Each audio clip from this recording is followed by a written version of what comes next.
తాకట్టులో ఉన్న బంగారం అమ్మాలనుకునే వారి ఇన్ఫర్మేషన్ ఇస్తే దాని వాల్యుయేషన్ బట్టి మీకు కమిషన్ కూడా ఇస్తుంది gold hub. Hi, welcome to మనం టీవీ. నేను మీ కట్ట కార్తిక్. ఆంధ్రప్రదేశ్ రాజకీయాల్లో కీలకమైన నియోజకవర్గాల్లో ఒకటి పిఠాపురం. పిఠాపురం ఎందుకు కీలకం అని చెప్తున్నానంటే అక్కడ నుంచి జనసేన అధినేత పవన్ కళ్యాణ్ పోటీ చేయబోతున్న వార్తలు ఇప్పటికే వింటూ ఉన్నాం. మనం ఆఫీషియల్గా రావాల్సింది. ఒకవేళ పవన్ కళ్యాణ్ పోటీ చేస్తే మీ అందరికీ తెలుసు వైసీపీ పెద్ద లీడర్స్ని టార్గెట్ చేస్తుంది. కుప్పంలో చంద్రబాబును టార్గెట్ చేస్తుంది, మంగళగిరిలో లోకేష్ని టార్గెట్ చేస్తుంది. అలానే పిఠాపురంలో ఇంకెక్కడి నుంచి పోటీ చేసినా పవన్ కళ్యాణ్ టార్గెట్ చేయాలని వైసీపీ డిసైడ్ అయిపోయింది.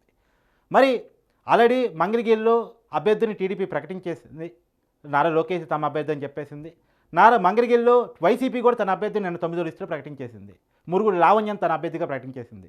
బీసీ సామాజిక వర్గానికి, చేనేత సామాజిక వర్గానికి సంబంధించినటువంటి ఒక మహిళ, రాజకీయ నేపథ్యం ఉన్నటువంటి మహిళ, ఒక మాజీ ఎమ్మెల్యే కూతురు, మరో మాజీ ఎమ్మెల్యేకి కోడలు అయినటువంటి మురుగుడు లావణ్యాన్ని తమ అభ్యర్థిగా ప్రకటించింది. సో బీసీ ఓట్ బ్యాంకును బలంగా అక్కడ నమ్ముకొని తెచ్చుకొని ఎట్టి పరిస్థితుల్లో లోకేష్ను ఓడించాలని చెప్పేసి క్యాస్ట్ ఈక్వేషన్స్ నమ్ముకుని వైసీపీ తన అభ్యర్థిని ప్రకటించేసింది. క్యాస్ట్ ఈక్వేషన్స్ ఆధారంగా అభ్యర్థులను వైసీపీ అనౌన్స్ చేస్తున్న విషయం మీ అందరికీ తెలుసు. అయితే పిఠాపురంలో వైసీపీ అంటే ఆల్రెడీ వంగగీతను అభ్యర్థిగా ఇన్ఛార్జిగా ప్రకటించింది. అక్కడ కాకినాడ ఎంపీగా ఉన్న వంగగీత పిఠాపురం ఎమ్మెల్యే ఇన్ఛార్జిగా ప్రజెంట్ ఉన్నారు. అయితే పవన్ కళ్యాణ్ పిఠాపురంలో పోటీ చేస్తే అభ్యర్థిని మార్చాలని వైసీపీ ఆలోచిస్తుంది. ఎవరిని పోటీ పెట్టాలని అనుకుంటుంది అంటే ముద్రగడ పద్మనాభంని లేదా వాళ్ళ అబ్బాయి ముద్రగడ గిరి, వీళ్ళిద్దరిలో ఒకరిని ఖచ్చితంగా పిఠాపురం నుంచి పవన్ కళ్యాణ్ మీద పోటీ చేపించాలి అది వైసీపీ అనుకుంటుంది. అదేంది మీ అందరికీ అనుమానం రావచ్చు. ముద్రగడ పద్మనాభం నిన్నదాకా జనసేనలో చేరుతానని అనుకున్నాం కదా.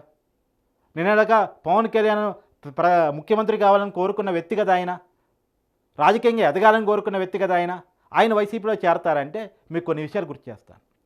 వారాహి యాత్ర పవన్ కళ్యాణ్ గారు చేస్తున్నప్పుడు కాకినాడ ఎమ్మెల్యే మీద సవాలు విసిరినప్పుడు, అంటే ద్వారంపూడి చంద్రశేఖర్ రెడ్డి మీద సవాలు విసిరినప్పుడు ముద్రగడ పద్మనాభం గారు ఒక బహిరంగ లేఖ రాశారు. పవన్ కళ్యాణ్ గారిని వ్యతిరేకిస్తూ ద్వారంపూడి చంద్రశేఖర్ రెడ్డి గారిని పొగుడుతూ ఒక లేఖ రిలీజ్ చేశారు. అంటే ఆయన వైసీపీతో ఎప్పుడూ టచ్లోనే ఉన్నారు, వైసీపీకి ఫేవరబుల్గానే ఉన్నారు, వైసీపీ ప్రభుత్వం మీద ఏనాడు గట్టి విమర్శలు చేసిన వ్యక్తి కాదు అన్నటువంటిది టీడీపీలోను జనసేనలోను ప్రధానంగా ఉన్న అనుమానం. అందుకనే ఆయన జనసేనలో చేరతానన్న పవన్ కళ్యాణ్ గారు పెద్దగా ఇంట్రెస్ట్ చూపలేదు, ఆయనపై కలవలేదు. ఆయన వైసీపీతోనే అంటగలుగుతున్నారు, వైసీపీ కోసమే జనసేనలోకి వస్తున్నారనే ఒక ఆలోచన ఉండబట్టే, ఆ భావన వల్లే ఆయన ముద్రగడ పద్మనాభాన్ని కలవాలా వద్దా అనేటువంటి ఒక సంశయంలో ఉన్నారు. ఆయన కలవపోవటం మీద ముద్రగడ పద్మనాభం గారు హట్ అయ్యారు, ఒక రేఖ రిలీజ్ చేశారు. ఆయన ఇప్పుడు అఫీషియల్గా వైసీపీలోకి వెళ్ళబోతున్నారు. అఫీషియల్గా వైసీపీలో వెళుతూ పిఠాపురంలో కనుక పవన్ కళ్యాణ్ పోటీ చేస్తే పవన్ కళ్యాణ్ మీద పోటీకి తను కానీ తన కొడుకు కానీ ఉండే అవకాశం ఉంది అనేటువంటిది మనకి రాజకీయంగా తెలుస్తున్న మాట. ఇద్దరు కాపు నాయకులే. అయితే ముద్రగడ పద్మనాభం గారికి అవకాశం ఉంటుందా విజయం, పవన్ కళ్యాణ్ గారికి అవకాశం ఉంటుందా? మొన్నటిదాకా మనం వంగగీత వర్సెస్ పవన్ కళ్యాణ్ అనుకున్నాం. కానీ ముద్రగడ పద్మనాభం అయితే విజయ అవకాశాలు ఎవరుకుంటే ఒకసారి మాట్లాడే ప్రయత్నం చేద్దాం. ముద్రగడ పద్మనాభం గారు విషయం తెస్తే ఆయన సీనియర్ నాయకుడు, మాజీ మంత్రి, చాలా 4 సార్లు ఎమ్మెల్యే గాను, 1 సారి ఎంపీ గాను పనిచేసిన వ్యక్తి. అయితే అన్ని పార్టీలో పనిచేసిన రాజకీయ అనుభవం ఆయనకు ఉంది. అది ఎలా అని మీకు చెప్పే ప్రయత్నం చేస్తాను.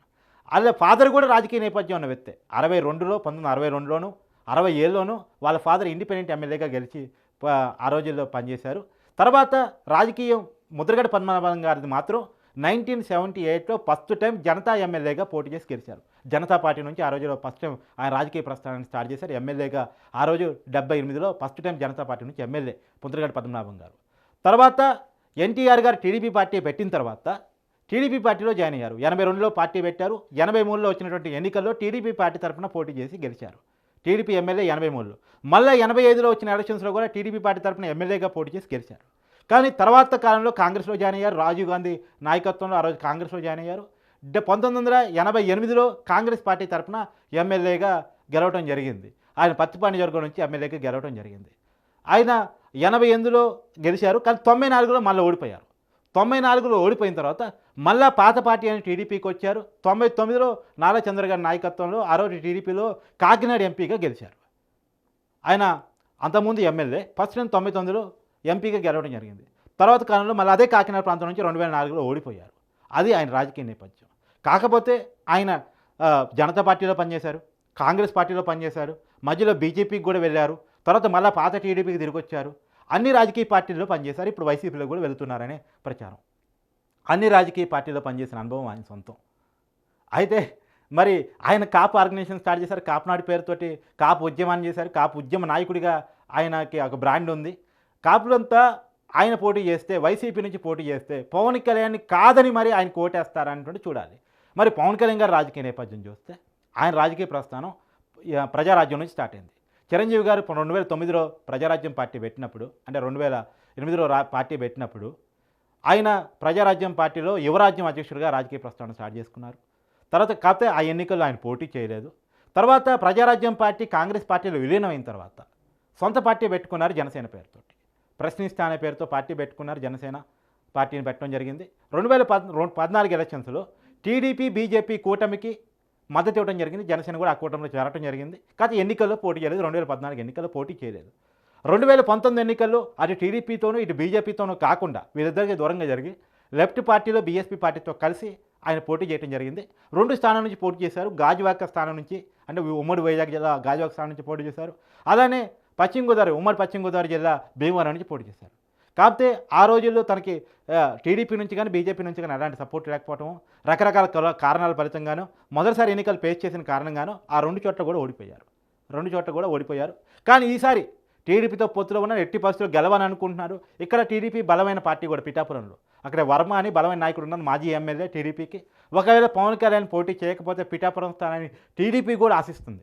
జనసేన ఎంతగా పిఠాపురం అడుగుతుందో అంతగా టీడీపీ కూడా ఈ స్థానాన్ని అడుగుతుంది. కానీ పవన్ కళ్యాణ్ పోటీ చేస్తే పవన్ కళ్యాణ్కి ఇవ్వాల్సి వస్తుంది. పవన్ కళ్యాణ్ పోటీ చేయకపోతే ఆ స్థానం టీడీపీ కూడా ఆశిస్తుంది వర్మ కోసం.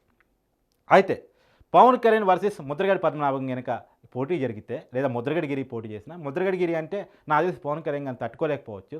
కానీ ముద్రగడ పద్మనాభం గారు పోటీ చేస్తే అక్కడ ఖచ్చితంగా టఫ్ ఫైట్ ఉండే అవకాశం కనబడుతూ ఉంది. కాపులు అక్కడ దగ్గర 70,000 ఓటు బ్యాంకు కాపులది ఉంటుంది, ఒక 60,000 ఓటు బ్యాంకు బీసీలది ఉంటుంది, తర్వాత ఒక 40,000 ఓటు బ్యాంక్ ఎస్సీలది ఉంటుంది. అక్కడ ఎవరు క్వాలికే, ఇప్పుడు వంగ గీతా గారు కూడా అక్కడ కొద్దిగా మంచి పేరు ఉంది, బంధాలు అక్కడ ఉన్నాయి. కాకపోతే ఆమె ఎంపీగా ఉన్న వ్యక్తిని తీసుకొచ్చి ఎమ్మెల్యేగా ఇన్ఛార్జ్ పెట్టారు. ఎంపీగా తన పేలూరు అయింది అనేటువంటిది వైసీపీ చెప్తున్న మాట. కానీ ఎమ్మెల్యేగా పాస్ మార్కులు వేయించుకోగలదా అనేటువంటిది క్వశ్చన్ మార్కు. కాకపోతే ఆమె పవన్ కళ్యాణ్ ముందు సరిపోదు, వర్మ ముందు అయితే వంగ గీత నెట్టుకు రాగలదు. ఎందుకంటే నాకు మంచి పేరుంది, పరిచయాలు ఉన్నాయి, బంధుత్వాలు ఉన్నాయి. కాబట్టి కాపు నాయకురాలుగా వంగ గీత గారు అదే టీడీపీ క్యాండిడేట్ వర్మ మీద అయితే గెలవగలదు అని అక్కడ వైసీపీ ఆలోచిస్తుంది. అదే పవన్ కళ్యాణ్ పిఠాపురం నుంచి పోటీ చేస్తే మాత్రం ఖచ్చితంగా వంగ గీత కాదు ఇంకో అభ్యర్థిని పెట్టాలి అనేటువంటిది ఆలోచిస్తుంది. అది ముద్రగడ పద్మనాభం అయ్యే అవకాశం కనపడుతూ ఉంది. వీరిద్దరి మధ్య కనుక జరిగితే సీనియర్ రాజకీయ నేపథ్యం ఉన్నటువంటి ఒక పెద్ద మనిషికి, తర్వాత కొత్తగా రాజకీయాల్లో ఒక కొత్త ఆలోచనతోటి అంటే ఎట్టి పరిస్థితుల్లో ఈసారి జగన్మోహన్ రెడ్డి ఓడించారని ఒక రాజకీయ లక్ష్యాన్ని పెట్టుకొని ముందుకు వస్తున్నటువంటి పవన్ కళ్యాణ్ గారికి పెద్ద పోటీనే ఉండే అవకాశం కనపడుతూ ఉంది. ఒక హార్డ్ సీట్గా పిఠాపురం ఉండే అవకాశం కనపడుతూ ఉంది. మరి చూడాలి అక్కడ ఎవరికి ఓటేస్తారు, ఎవరిని కావాలనుకుంటారు. ఈసారి పవన్ కళ్యాణ్ని ఎట్టి పరిస్థితుల్లో ఎమ్మెల్యేగా చేయాల్సిందని చెప్పేసి అటు జన సైనికులు ఇటు టీడీపీ కార్యకర్తలు బలంగా కోరుకుంటున్న నేపథ్యంలో మరి చూడాలి ఏ రకంగా ఉంటుంది రాజకీయ పరిణామాలు అనేటువంటిది చూడాలి.